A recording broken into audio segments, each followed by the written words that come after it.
I think people talk a big game that they want to build a $100 million company, but aren't willing to do the sacrifices, nor should they. If one isn't passionate enough or happy enough to sacrifice golf or family time or leisure, then they shouldn't. But I think focus is, I'm running out of time, or focus is the great entrepreneurial excuse for my actions don't match my ambitions. This portion is like with me, so I think this is when you need to get selfish. Like you need to ask your question. Hiring is guessing, firing is knowing. Like you gotta go fast. That's how you get shit done. That's how you figure stuff out. This is the television, and the television is the radio. So 4Ds, motherfuckers. So my question is, and I took away already a lot of information from what we've been talking about all day, is that, so I have a ton of content that I can create, and I feel sort of mired in the inability to sort of ferret out, like, how to organize the content and start delivering, because it's across not only just one problem that people are having, but like if you look at a woman's entire reproductive life cycle. I have 20 years of clinical experience. I work with over 10,000 women. So it's like volumes of content to be creating in PMS, cramping, menopause, pregnancy, and fertility. And I can't decide, like, should I just focus in on one? No. So go ahead, I'll just let you answer. Well, I'm just jumping on that one because it's so easy. I'll let you keep talking, but the answer is of course not, because as you know, that just then limits you to that narrow of a thing. The whole punchline of this whole thing, and I'm sure for a lot of you, is driving down the cost of creative. And that is not just having the ability to produce creative at a cost that you can afford. It actually starts with your own subjective opinion about the creative. Say more about that. It's the biggest reason everyone's losing. You're judging it before it hits the day of light in your own echo chamber. The end. I have no idea how well my posts are gonna do. I have hypothesis. I have intuition. I like debating with my own self out of how good am I at knowing the current state of my audience or potential audience. But on a daily basis, I'm surprised on upside and downside of pieces of content. It's humility. It's actually respecting your customer more than your own opinion. And your ego.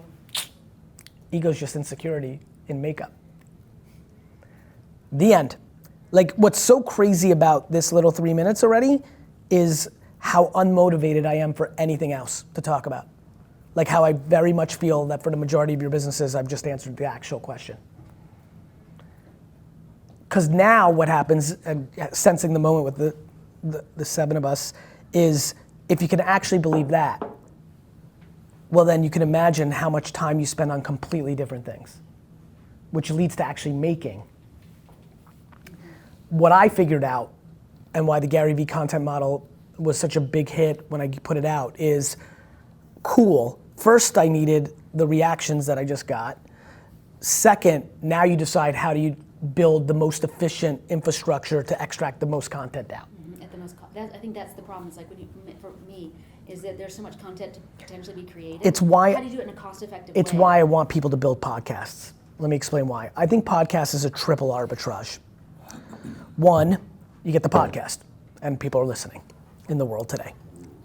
Two, you film the podcast, which gives you an ungodly amount of post-production capabilities. You guys are most likely here because you're aware of me. This is how you became aware of me. You know, the post-production capabilities of that filming give you 3, 4, 7, 12, get one motherload piece of content for your YouTube and Facebook video. You could then get the potential to have 6 to 19 pieces of other content that come from a moment or two. And then the third arbitrage and the triple arbitrage is your guest. Because then you're multiplying your exposure. I'm doing something right now that's super interesting. Literally in the last 2 days, I've posted a question from Mark Cuban, and yesterday I posted a question from Shawn Mendes. With the high score. Is that right? That's awesome. So, it's working, and they both, neither question was so, Cuban's for sure was super narrow for Instagram. It's around hiring. That's LinkedIn more than Instagram. Sean's question was a little more passionate, a little bit more that works, but both over-indexed it, both over 1 million views on Instagram, which is a high watermark for me because they have brand equity. So you can imagine this is why the Ask, I know you guys have heard this, watch what I'm doing, not what I'm saying. The Ask Garyvee show was a quick early tell of how smart I understood this. I started a Q&A show because I didn't have to do anything to create the content. The content was, I was put on third and a half base. I just had to feel, I leaned into my self-awareness that I understand what I'm talking about in my world, and I'm quick to think and I can do it. Every day, somebody walked in and asked me 4 questions, I just answered them.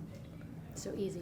The questions were happening on Twitter, which inherently created more awareness of me because people saw people asking me questions. So I'm very good at, you see where I'm going? I'm very good at creating frameworks, which led me to what ended up being the holy grail of, I'm gonna just fucking film myself as often as humanly possible and post-produce. And when you do your podcast, sometimes they're in person. You wanna get real crazy? I apologize. I've never said this out loud. This entire program was built on that thesis, not on any other thesis. I'm gonna put myself in a room to answer more specific business questions for the content. Fuck the revenue.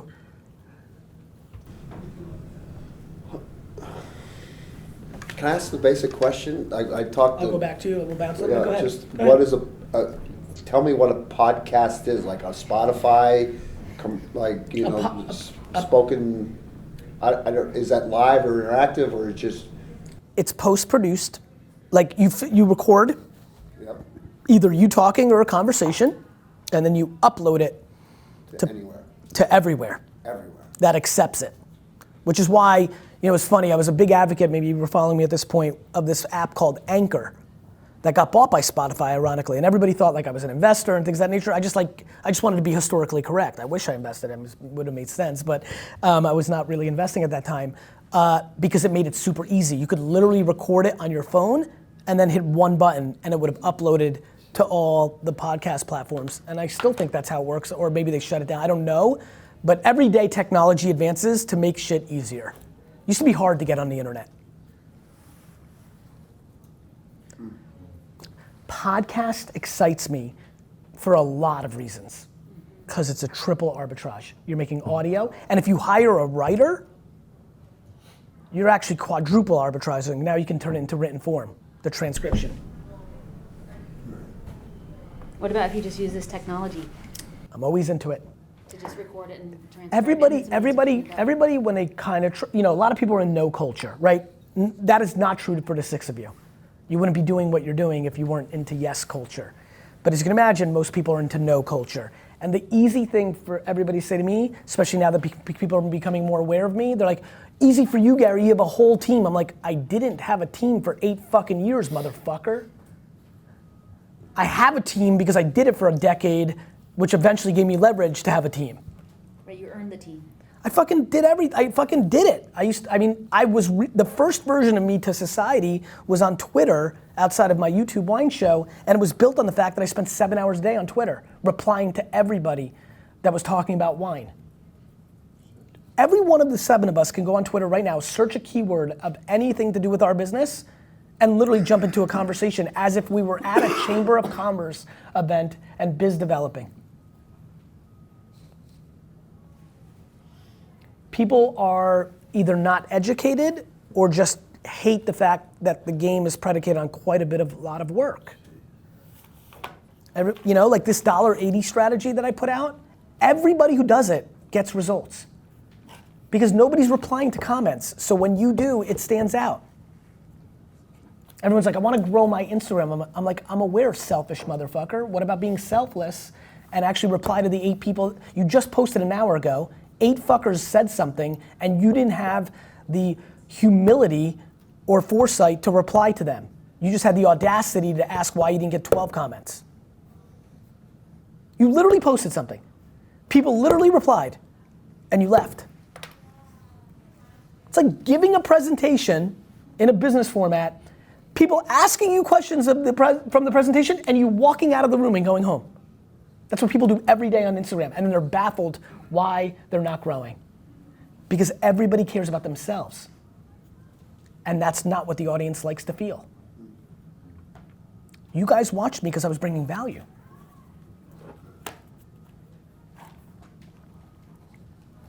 Yep. Do you think there was some magic to you starting on Twitter and being deeply involved in one platform? Because I think one of the...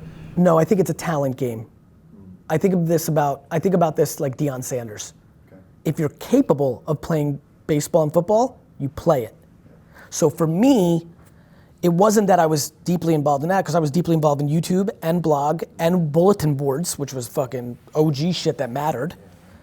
So no, it's that I'm a great communicator and love getting my hands dirty and am as patient as fuck. So all that mixed into a very good formula.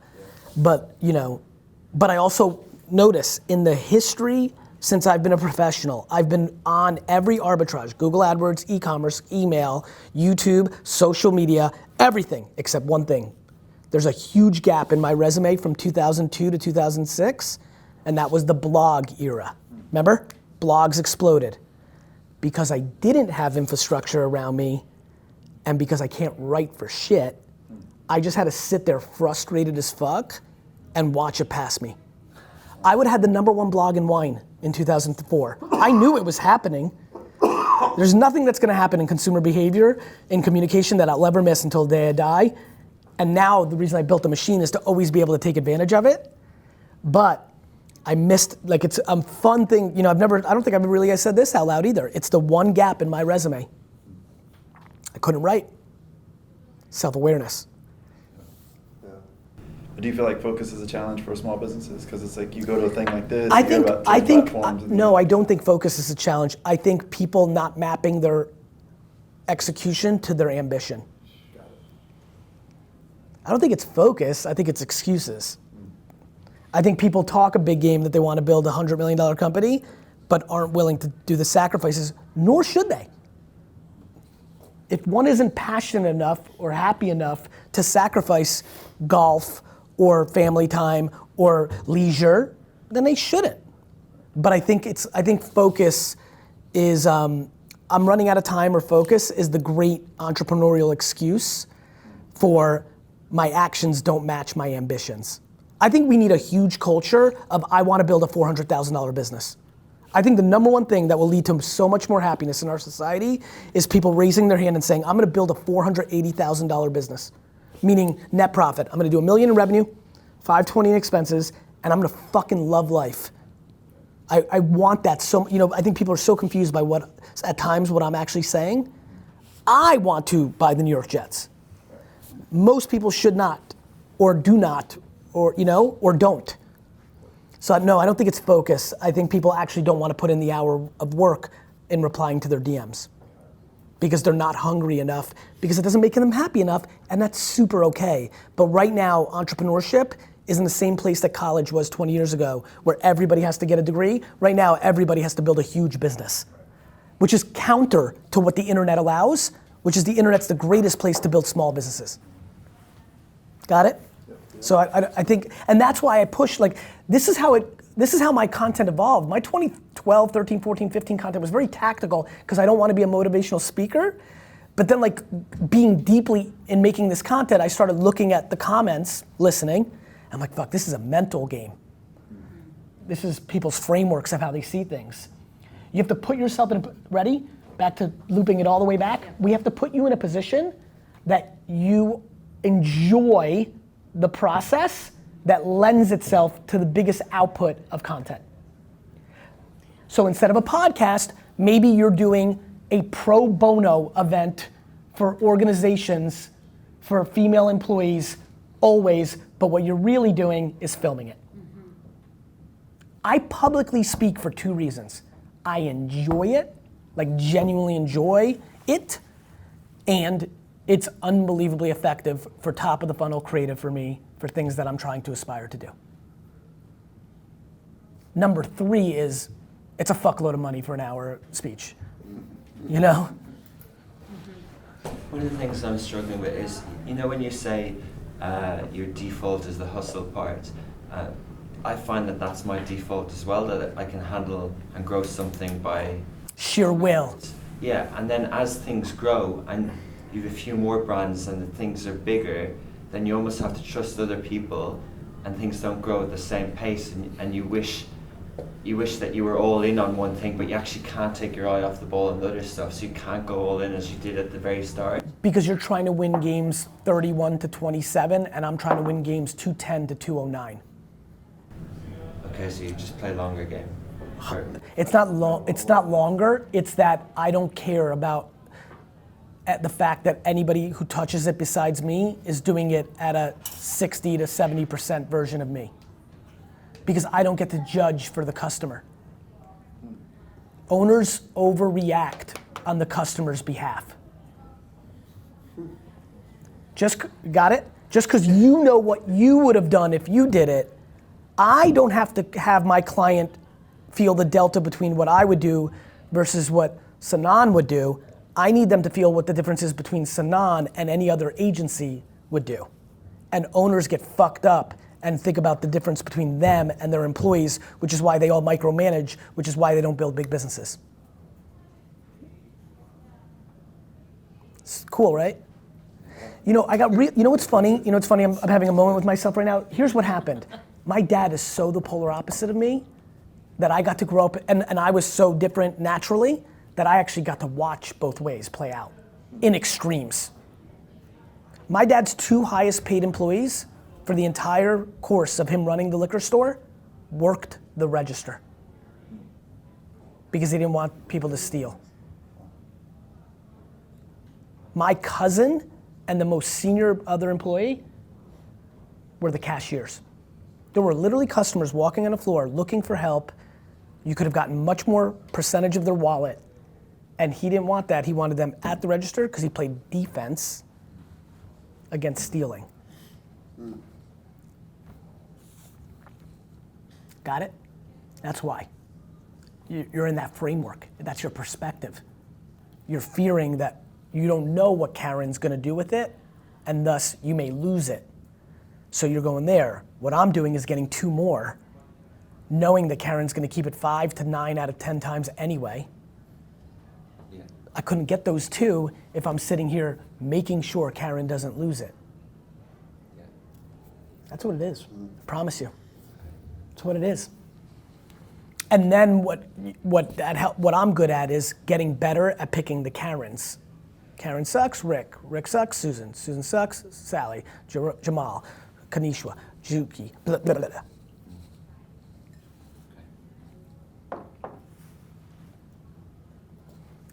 But do you not think that, you know, many people have different styles and different ways to skin a cat, and kind of your way is the hustle way, excuse those words, but it's about getting your hands dirty. And even if they're talented individuals and you can trust them and you need big teams to grow, you know, because other companies grow with VC or partnerships or different stuff, like if you're doing it grassroots or organically, that at some point you have to be involved in it. At some point that spirit and that tenacity needs to be there. Sure. It needs to have a part of you in it.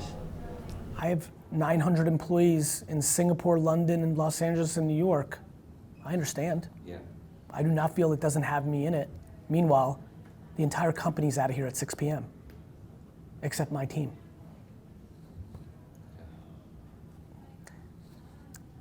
I don't require my employees to live the same framework I live.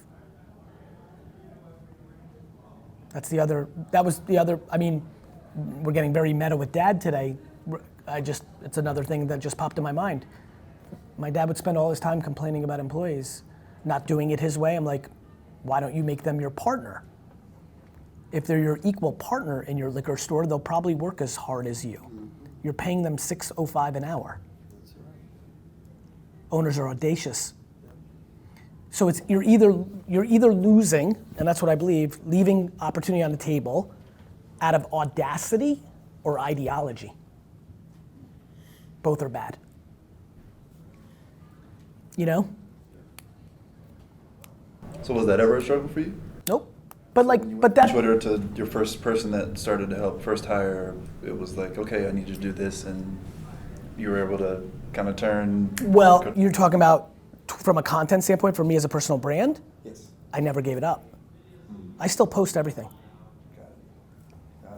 Like back to not having grammar skills, when I write a little bit on an Instagram post, you can sniff it out. You know? So I don't make it, they're in post-production, but I just titled the post that's going up in an hour and 24 minutes. I just literally walked by Daniel's desk, watched the King Botch question, thought about what I want to say, and actually titled it. That doesn't mean I won't let them title too, but the posting I'll do and the copy I write. That's why we created Team Garyvee accounts. It's me. Nobody believes it's me. Because so much content. Because it's devastating when you think about the amount of people the people that follow me have some version of not wanting to be like me, but are living similar-ish lives, and they're saying to themselves, all right, he's running a 1,000-person company. Like they're looking at everything and they're like, and they're running a 6-person company and they're not posting on their behalf. They can't even begin to start the process of thinking it's me. But I value the trenches, and people value the ivory towers. And that is why nobody scares me. But also that's probably why your content is so performant, is because it's authentically you. 100%. 100%, and that's what's different, is so The end. infrequently that's not. And I know what I'm talking about.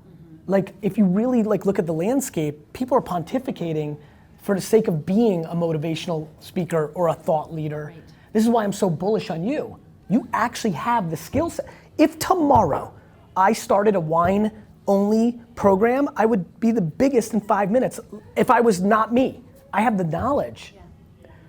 You know, like, I would be a top 5 sportscaster in our society right now if I started.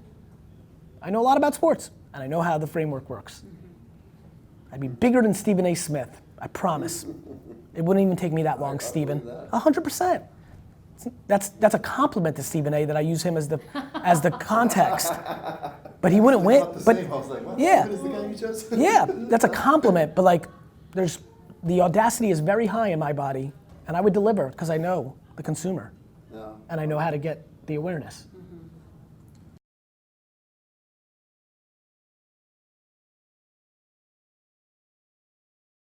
Stores.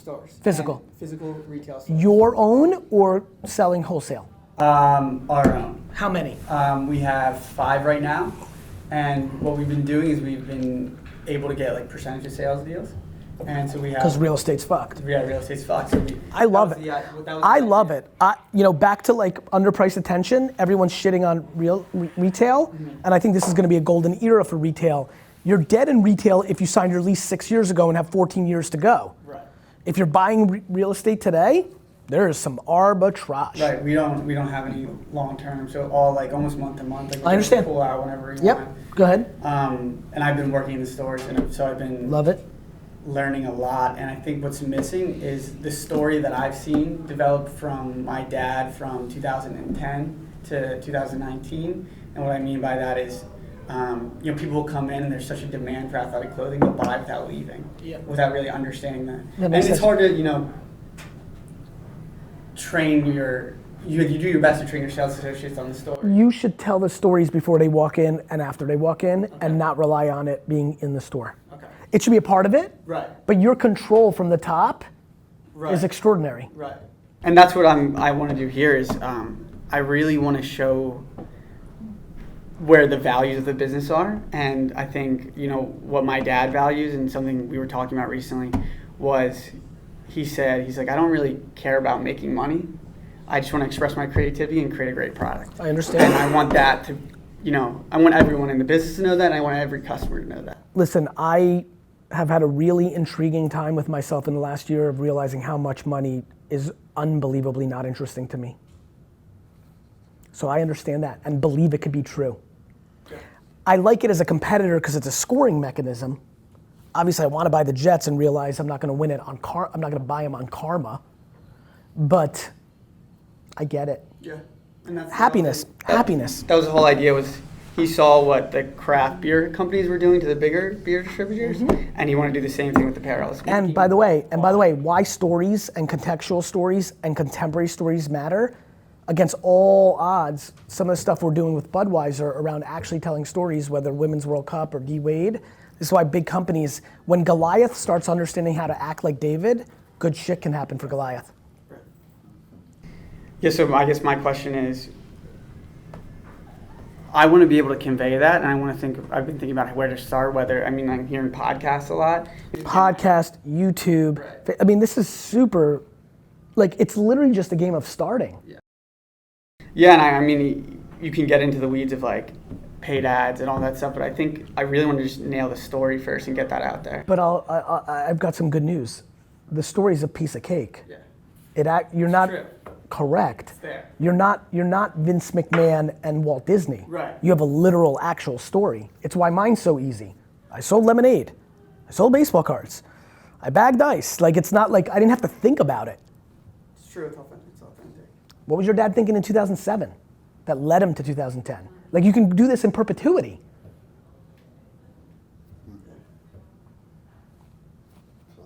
What happened in 1979? You know, like, you can do this in perpetuity. Yeah. So you're overthinking it. Yeah. Just start. Just tell it. Tell it. Just tell it. Yeah. Like, take your fucking phone and stick it in your dad's face and let him talk and post it. Yeah. And then read the comments and be like, ooh, people like that part. Bottom up. Everyone's top down. Everyone's like, I'm gonna figure it out and they're gonna like it. I'm like, I have no fucking idea. I'm gonna watch what they like.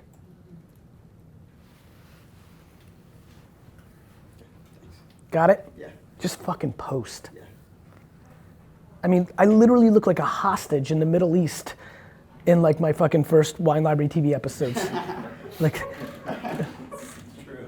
literally, I look at them like, that's like cliche 1984 hostage situation shit.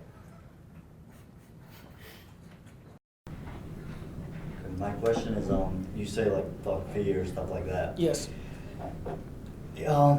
For me, that's like easy once I get to know people. And Okay. But however, when it's new, it's not like that. I understand. And that's how I kind of came to about knowing you. Because Okay. people that do know me, Yep. like I'll go on a rant a little bit, and Yeah. they'll be like, "Holy shit, have you heard of this guy?" Yeah, you're like, who the fuck is this guy? And, no. And it's for like similar reasons. Like I'll dress regularly. I don't give two shits what my hair looks like. Just most of the time, just put a hat on because it's that bad, and just straight work hustle. But because I'll post anything, I literally don't give a shit about Facebook, about any of it. Okay. But when it's in, like I guess in person or like this, it's a little bit different. That's okay. It's like, how do you break out of that? Practice. But when you're hustling 24/7 for like the past, you know what I mean? You're isolated. Yeah. Like I go to work Friday 8 a.m. and go home Sunday. I get it. I did it. It still doesn't change. It still doesn't change the answer to your Wait, question. what's his question? What part about doing it in person? I guess, yeah. And why do you want that to happen? Is that in real human life or is that for business purposes? No, real, like human life, because Yeah. so you can be yourself, and then that's a little bit, versus being. Here's my thing. This may, quiet, I don't know if this is going to liberate you, but I can't believe how much this is, after working through practice, talk, think. The reason I'm good in both, I think, or that's not a good word, comfortable in both, is because I know that nobody knows me all the way. I don't mind, you're just talking about judgment. You do know that. It's just judgment. And by the way, same with me. I'm a tough guy on video and on stage. I'm far more passive. Like I'm high energy, like ask Nick, ask Sanan, ask them. Like I'm very passive, non-confrontational, like very much in real life. It's just that, context matters. So I understand how people can be different, but what you're referring to, interpersonal, new, first time, networking, or what have you, it's judgment. You actually value the person's judgment, which I actually understand. We all have that. Here's my thing on judgment. They don't have the context to be able to judge you. The reason, but it's also, here's what's a very important part. What people don't understand about this is the following. The reason I can deal with people misjudging me, and plenty of people do, often, is because I also don't listen to people that give me accolades. The reason people are so vulnerable to judgment is because they thirst accolades. Because they care what other people think. They thirst acclaim, they get it, but then when they get negative feedback, they've already put feedback on a pedestal. I can't hear either. You know, do you know how flattering it feels for somebody to say they have goosebumps that you walk into a room? Do you like just even comprehending that right now as I say it out loud is wild. It's so flattering. I don't know what to say. It's just like remarkably flattering. However, how that synthesizes through my body is equal to somebody saying that I'm a snake oil salesman.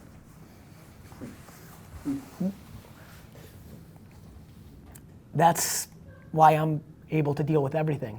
I just know that you don't know who I am. And I don't know who you are. If your legacy is that you own the baseball team, is it? Football? Football, sorry. Is it It's American okay. sports? Get this man out of here. Go ahead. But if that's your legacy... That won't be my legacy. I know, but if, Speaking of judgment. But if But go ahead. it's something that you achieve, and Yes. But if this is the greatest human organization, Yes.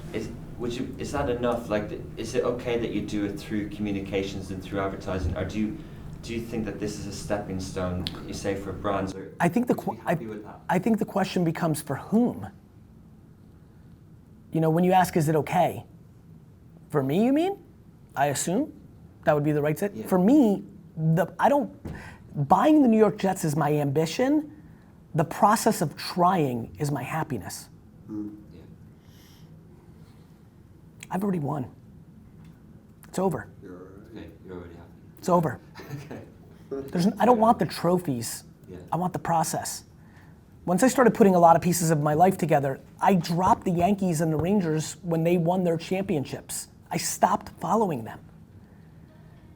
Because I don't want what most people want, which is to wear those hats and jerseys to give me self-esteem through an outside force. I have my own self-esteem. I want the chase. So I used to judge myself that I used to just want girls to like me, and that was enough. Like, I didn't understand that. I thought I was a bad person, right? Like, you know, that was just like not, I remember, like, I would talk to my mom about it, like, I just want to get them to like me. I don't even want, it wasn't even about like hooking up and not talking to them, just the process of could I? And it felt bad in that format, but in real life, it's actually a very good format of happiness.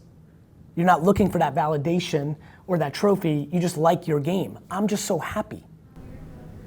I guess my question stems from the personal branding part, because for me, personal branding in the history of advertising is kind of separate in a way, and that you're an inspiration to many for non-advertising related industries. Correct. But actually, because of what you've done, you're an inspiration.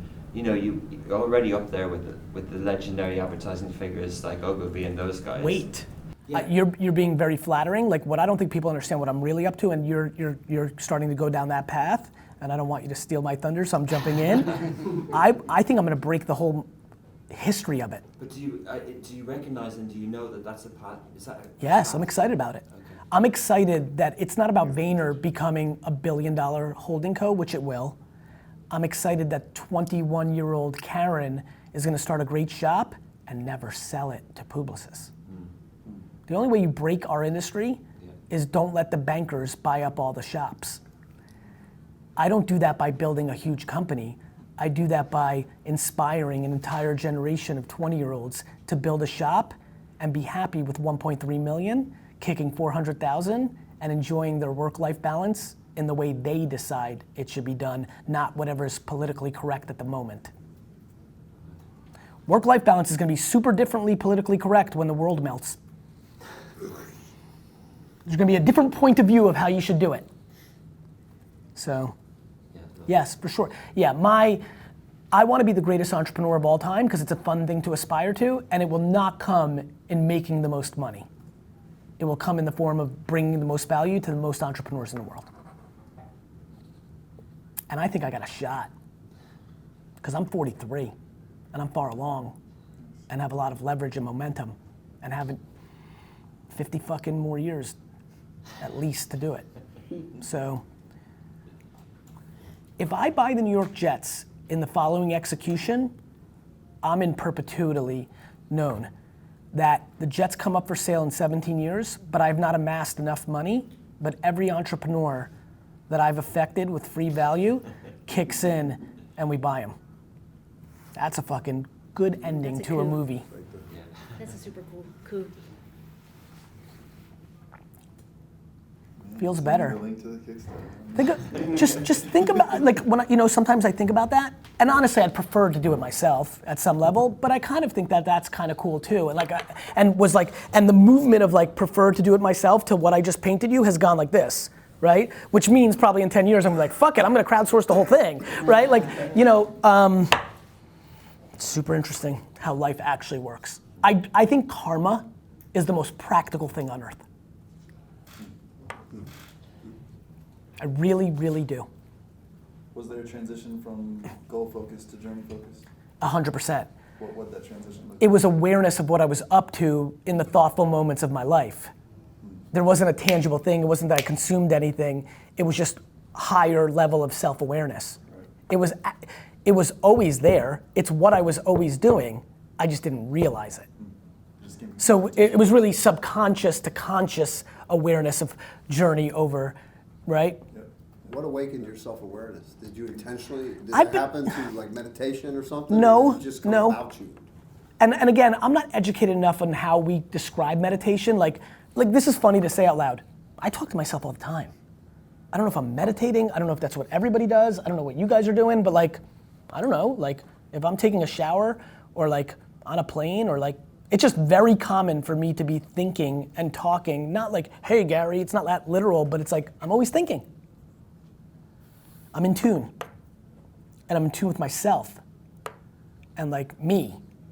I'm not paying attention to out. It's why I don't consume a lot. I figured out what brings me escapism, the Jets. There's things that bring me escapism, which I think we all need. Some golf, some vacation a lot, some read, that's fine. Consuming movies, I understand escapism. That took a while and like, oh, that's why I like it. Actually that one came pretty intuitively, pretty quickly. By the time I was in my mid-20s, I'm like, oh, the Jets are good for me, but I took it very literal. I was like, oh, the Jets play during the holiday season of Wine Library, and because it's so hard, it's so nice to have this thing on Sundays that after working 150 hours a week from Monday to Saturday, and that was very, very literal, but now it's macro, right? Like, there's only one thing on earth, and it's the New York Jets that when I'm in it, nothing else matters. Truly. Literally, you could tap me on the shoulder and say, the internet has been disabled, alcohol has been banned, and we're taking your voice out of your body. And I'm like, cool, just let me watch the third quarter. And that's an incredible thing to have. And I wish that on everybody. And I think people have it. I think they have it. I think escapism is very good. I think a lot of people use leisure to escape their unhappiness of their profession. I think a lot of people, that's where I get kind of worried. Are you really into golf and movies and all this stuff because you actually hate your 9 to 5, which is still, no matter what, going to take up a big percentage. Who's got questions? I'll just give, if I could. Please, yeah, I we're don't about, wanna get out of order, this was a little bit, I think people are asking, we can keep My bouncing. spiel is, kind of like you and your dad, like he taught me to be successful, to be happy, and I always argued, no, I want to be happy to be successful. I'm kind of a disciple of like Dan Millman, Way of the Peaceful Warrior. That's kind of what What is that? I apologize. It's just a way of looking at The world? developing peak performance in athletics. Understood. Okay, so I am approaching my business as a startup. I haven't sold a thing yet. Okay. Is I feel like I'm my own customer, and I know how advertisers are getting to me. So why don't I emulate what they're doing to try to get to other people like me that maybe want to follow their hearts or break 80 or become on the make it on the PGA Tour, and I've seen that through Facebook funnel marketing. To get you to a website that has content, then the content might lead to something else. Is that I apologize. a decent approach? I apologize. My wife texted me something. I apologize. Go to the last part. I apologize. So the last part is, if I'm my own customer, Yes. I'm the guy. You're scratching your own peaceful itch. Warrior Yep. trying to, pursue I a see. passion. You understand. Go ahead. Should I know how people market it to me, and I buy it, and it's through Facebook funnel marketing. Okay. Golf advertisers. Every 5th post on my Facebook is a Okay. a guy just trying to suck me into a funnel. And why buy everything? Why? Because I want to learn about what they're doing. I want to see what the hell I'm seeing. Yeah. Good content, bad content, whatever. Yeah, you're coming from a B2B approach more than a B2C approach. Okay. So. Right? Think about that, right? Like, even the fact that you're aware that this is a funnel means you're thinking about it more as a B2B approach than a B2C approach. And so, Not 100% sure. let me say it again. When you see that stuff, you're aware of that, what that stuff's trying to do to you, and you're probably looking at it to see if you can learn anything for you to do it to somebody else. That's right. Okay, Yeah, you're doing exactly. B2B. B2C is you're just doing it for people that actually like golf. Okay. So where you need to be careful, this is why the whole information selling ecosystem was built. Like all the stuff that I'm not as fond of, which is lowest common denominator marketing, like, you know, is everybody's watching it, somebody higher up the pyramid to them and buying their course or their thing in the back of the room, they're actually buying it so they can do it to somebody else. Well, even if I reverse my mentality and put the customer first and I am B2C, or I've got to choose the outlet that I reach them through. Yes, the outlet's simple. Like we can give you the outlet. There's nothing easier than figuring out the outlet. You follow me and you watch everything I do every day. It's the biggest tell of all time. Why am I asking for your cell number? For my health? Because I think it's funny? No, because for 20 years I understand where the consumer's going next and texting is open for business. Where you deploy it, my friend, you've already figured out. Follow me, I'll give you all the information for free by you watching what I'm doing. What you need to figure out is that you're actually doing it for the end consumer, not for somebody who's then trying to, like that's the problem with, that's where those things. My goal is to inspire the brokenhearted, the people that didn't live their dreams, I want them to do it. I think that's I want amazing. them to be empowered to do it. What are you selling them? A way of finding peace. I'm actually selling them, the actual product is how do you get into the zone? Like I've played sports my whole life. I understand that. In what format? In what container? Initially a web format where there's content and content teaches it, but actually the content is a teaser to get into more direct coaching, interactive coaching. Understood. So I think the reality is that as long as you're coaching for that specific thing, you're gonna have a much better chance than coaching them for the sake of coaching. And what you need to do, in my opinion, this is where people's personal brands get destroyed, is value filtering the right people who you believe will get value versus anybody who will write a check. Okay. I mean, I could have a $50 million a month mastermind at this point. I mean, probably not, but like, it could be real big. You know, there's just an awfully long line of people that want to pay me $50,000 a month to like hang out with me. But that would lead to the quick erosion of my brand. Yeah. This was hard for me. In a world where I wanted the content, this was hard. A full Disney and Zappos-like $10,000 thing, but I was worried that it was too close to things I don't believe in. That's why it's only an hour of me. I needed to not be that. I needed to be way more Disney and, you know, be our guest, Danny Meyer and Zappos. This is Vayner. This is Claude. This is Vayner. Nick. I'm thrilled. Literally, if I didn't want the content, I wouldn't do it. I'm very aware that some less people would sign up. That's super great. I leave money on the table all the time. That's 4Ds. So you can imagine if this, right?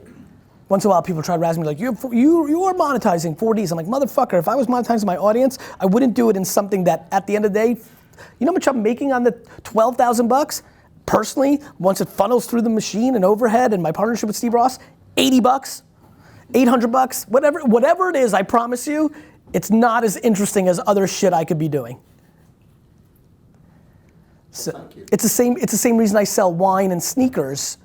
If I'm going to do anything with my community, it needs to be about passions of mine and things they may be doing otherwise. Like if you buy, I don't want anybody who only wears sandals to buy my K-Swiss. I want people to consider it versus another pair of sneakers.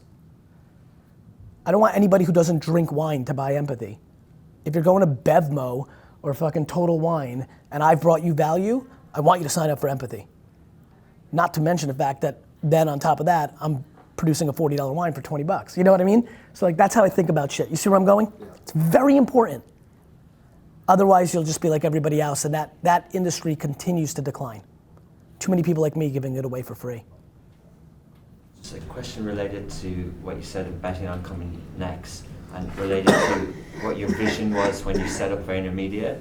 Where are you on blockchain in terms of media with the coins like Dodge and Basic Attention Token and those ones? It's too early. I'm watching it. But would you then change your vision and go all in on something like that?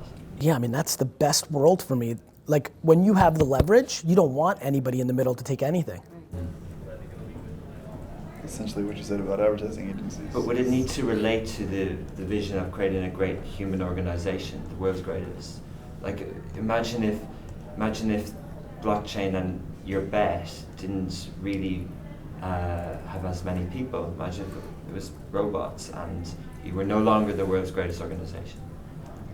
The market is more powerful than my ambition. So if in your extreme scenario, if it's robots, then it's robots. Like, I don't have any interest in fighting tidal waves. Right. Yeah, I mean, I just don't understand how people fight against technology. It's undefeated. But a lot of it needs to be disrupted in some industries. A lot of it causes corruption and things like that. Always. There's nothing more corrupt than countries printing currency. I think what's fun about you is like you like to get philosophical. Like, this can get real. You can stay on this forever, or it can get real simple. Like, it just depends on what perspective you want to take with your conversations. Like, I mean, you could take this to the moon, but like, I think where people get caught up in the philosophical conversations of technology advances is they move too fast. One of the things I'm most proud of as like a micro bet in the last 3 or 4 years is VR. I mean, if you look carefully enough in my content 3, 4 years ago, 2 years ago, 4 years ago, I was so on it. Everybody was hot. Magic Leap this, VR that, CES 2017 was all about VR, VC funds VR, and I was extremely loud saying this is not close. Because I don't guess. I bought Bitcoin in 2014. But I'm not a blockchain expert. I'm not into gold rushes. I grew up in the alcohol. I owned weedlibrary.com in 1997. I've been on cannabis, but I'm not a cannabis expert. I'm patient and thoughtful and pay attention. I don't need to brand myself as an expert. Do you know how many people literally that we all know on Twitter or other things have in the last 4 years been a social media expert, a blockchain expert, and a cannabis expert? And there's nothing wrong with chasing news. I mean, there's a lot of quick money to be made. And I don't judge, it's just not what I'm interested in. And so timing matters to me. And so, for example, if we're gonna go practical on the blockchain conversation, we got a long way to go. We also have Russia, China, and America to fight. Yeah. You think they're gonna give it up so fast? People are so naive about blockchain. Blockchain undermines the whole thing. If blockchain wins, then the only thing countries have are weapons. Because if you take away the peer-to-peer infrastructure of currency, it gets real weird real fast. Whoever the fucking Illuminati are, they're not about blockchain. Who do you think they are? I don't know, it's really funny. Like, I so don't believe in it, I couldn't believe in it less. Okay. I think it's the subconscious insecurity of man and woman that creates the Illuminati. There's a dark force out there. People desperately like to think somebody else has control. Yeah. I don't. Accountability, brother. Ugh, you got it. Accountability is my Illuminati. There you go. You know? That's a creep. Yep. You know, how about we actually take accountability into play? America is deeply racist. Guess what? You can move. You could. You could. I mean, I'm in America from religious persecution. I'm a refugee. Being Jewish in post-World War II Soviet Russia meant both my grandfathers spent significant time in jail for being Jewish. Like, I hate when people are naive. We have so many shortcomings in America, but life's about alternatives. Like, it's just, I don't know, like that, like, I hate so many things. Anything that isn't kind and wonderful to people, I'm against. It's just that, like, how are you gonna boil that ocean? It's back to, you know, In action. it's just like, and by the way, like people can say easy for you to say, I fully understand that. Cool, I'll take it. Easy for me to say. Now, like, then it's just a comma of now what? Like your happiness doesn't come on blaming, you know, like it just is what it is. Like we have, the internet, and honestly, I wouldn't have talked like this pre-internet. I mean it. I think the internet is grossly underrated. I have a question for you on a separate topic. Yep. Well, earlier you talked about breaking things, and that, you know, like when we were talking about the advertising industry and the Yes. marketing industry, you're like, I want to break this. And I also want to just basically break everything about women's health Love. and really build technology that seems impossible.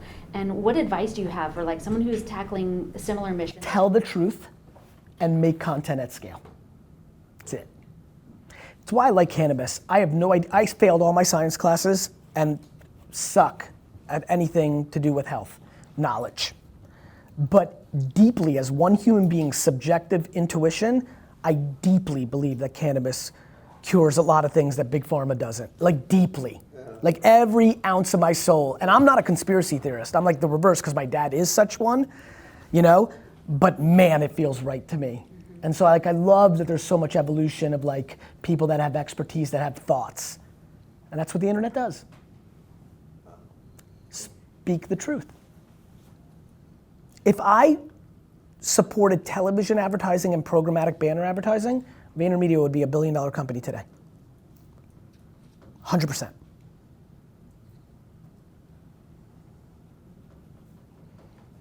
I eat my own dog food. Well, I was gonna, the make content at scale thing, which is why I think we're all here in some form or fashion. I often find it challenging. One, I know I get in my own way a lot because it's like, oh, it needs to be perfect. I come from like producing music videos. Yeah, and that's stuff. it. You're already dead. Low budget, Yeah, how old are you? 38. Right, anybody like over 20 who ever did producing something is in deep shit for what I believe in. Exactly. Because the whole religion was, the whole, Quality of course, versus, like, subjective quality. Yeah, right.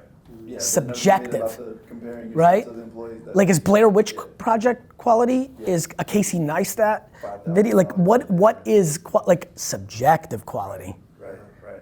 It's when Steven Spielberg said Netflix movies shouldn't be part of it, I laughed so hard inside.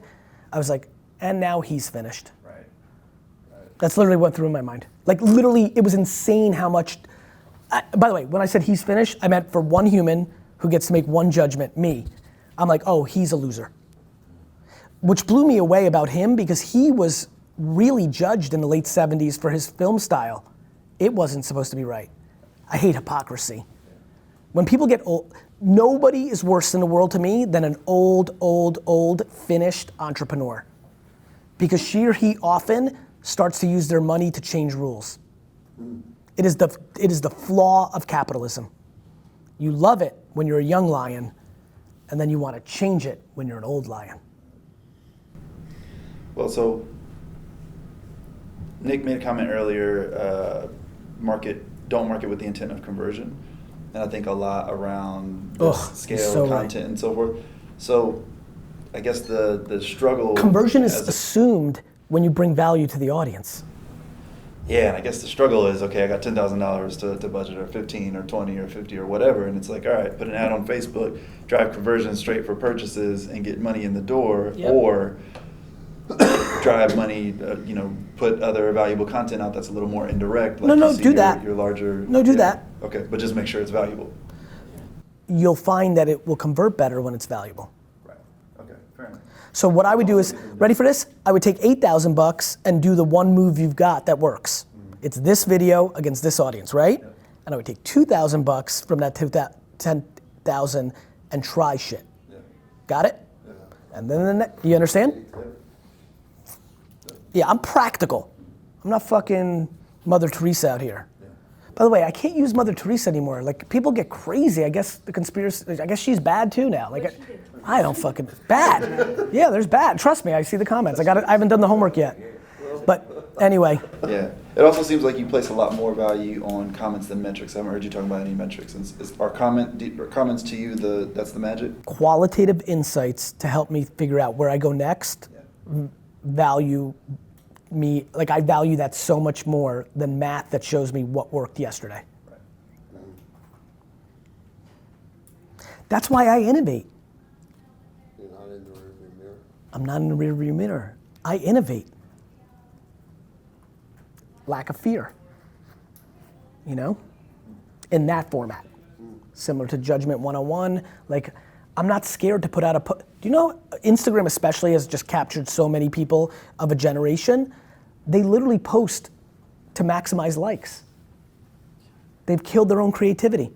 People start creative on Instagram when people start following them, and then they become a robot of the machine because they know it's, do you know how many attractive women, young women, ask me secretly, like at a conference or in a DM of like, I really know a lot about health and wellness, but when I post that, I get 4,000 likes, but when I post my ass or my boobs, I get 15,000 and I can't stop.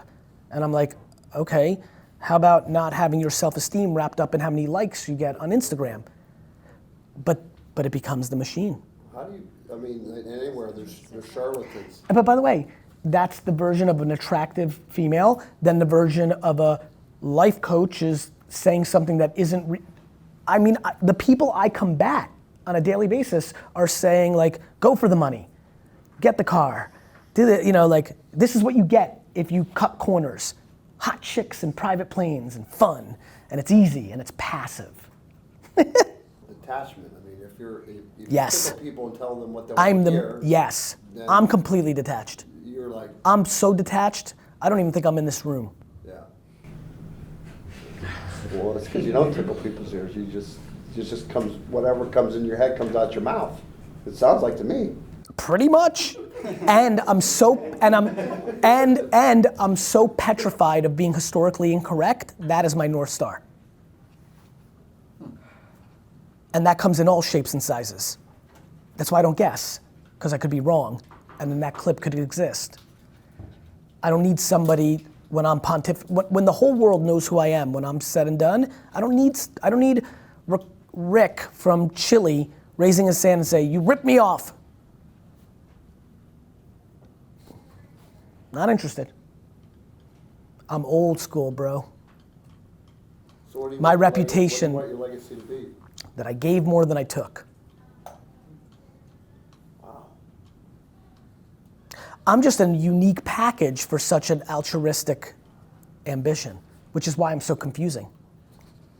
To have somebody who has this kind of framework that also comes in the form of being a New Jersey immigrant who loves competition, fucks with the norms. I'm not a Buddha. I'm not a third generation insecure that I had so much money from grandpa that I'm gonna give it back to the world. I'm gonna be selfish and selfless on tilt on both forever. Make sense? Awesome. Which is why people are super thrown off by some of my points of view. It's actually where I think our society is gonna go. I'm actually really excited. I'm like, oh, wait a minute. I think I might be a preview human. I think what's happening in America, and the world for that matter, is left and right are getting so pulled apart that eventually that breaks, and then we come back to the middle, and I think I'm practical optimism, which means I want, like the thought of like demonizing or winning on fear is just completely unacceptable. On the flip side, fuck you and your 6th place trophies. Like, I understand we all have dreams. I'm not gonna subsidize that from the top. So it's, you know, like it's almost like if I'm at a dinner party and talking, like people are so confused, they're not sure where I sit. You know? On the piece about TV ads and programmatic and the bits that you're leaving on the table, you know, is there something, what do you think of the $600 billion spent on advertising globally and the consumers get none of it back? Would you think that would be a way of blowing things up? No, I don't, because if you look at the last 2 decades of anything that looks that way, the human then becomes a person that values their Instagram likes over actual value. If we incentivize people to watch commercials, everyone loses. It's a great ideology. Go read Marxism. Go read it. Everybody in this room, if they read The Seed to Communism, would love it. Some things are good on paper. It sounds great to share the money with the person that watches the commercial until we realize what happens in the subconscious. But is there loyalty reward products like? Yes, delivering value for what you paid for it. Okay, Facebook disrupted a lot. They took a big lump out of that. How so? As in, so out of nowhere they get $60 billion of advertising revenue. I see. 10% of the market. But so did television. From radio. So, but you like what you'd like to do what Facebook did? Or? Me? Yeah. No. I don't build platforms to amass wealth. I don't build highways. I like being the best toll booth collector. Got it? I don't create games. That's a level above me and a different skill set. I'm just the best player. I don't want to invent in baseball. I just want to be Babe Ruth. Make sense? I have another question. I only speak in fucking analogies. It's so ridiculous. Like I'm like sitting here. I'm like, it's so weird. It's just like the way it make you know. It's so funny. Like live and like, man. Of course I did well on Twitter. Everybody sat and looked at that thing and said 140 characters. I don't even know how to start. Like everyone was crippled in 2007, and I was like, thank God. And then emojis came, and we started not caring about spelling and autocorrect. I'm like, oh my God, I'm back. like literally, that's actually what happened. That's actually what happened. So maybe this is interesting to other people too. Please. So each of us have our own companies, but also we're here talking about our own personal brand. Yes. And how as you're creating all this content, and I know you have multiple channels. How do you differentiate between what is the content you're creating for your company versus the content that you're creating for your personal brand, and where's the intersection and the diversion between the two? The intersection and diversion I leave to serendipity. I don't overthink it. I don't even know who's creating VaynerMedia's content. I'm sure somebody's currently assigned, which is probably the 37th attempt at it. I just focus on what I'm doing. So all of your content you create goes just on your personal pages? That's right. Okay. That's right. Yeah, I mean, I'm so intertwined with my business that the collateral sawdust of what I'm doing will always be far more effective than VaynerMedia's own content strategy. I believe. While I'm operational. I promise you, when I buy Puma tomorrow, probably the first and only thing I'll do about VaynerMedia is the content strategy. Because the collateral changes a little bit. How do you think that maps to the people in the room who maybe haven't done that already? Because I'm picturing... This room is so far away from producing enough of the content they need to be producing that I don't even worry about that. People ask me, I've gotten into so much parenting content that I get some fun stuff and they're like, Gary, my daughter's 3. I'm really thinking about when she's 18. I'm like, bro. I'm like, let's worry about 4. That's how I think about it.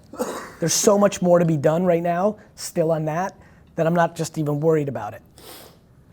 It's funny, I spend a lot of time, which is why it's so fun to talk with you, on the super up here, which is where you're at, and then super down here and nothing in the middle, right? I have the macro thesis of what I think human beings are doing with technology advances, and that's it.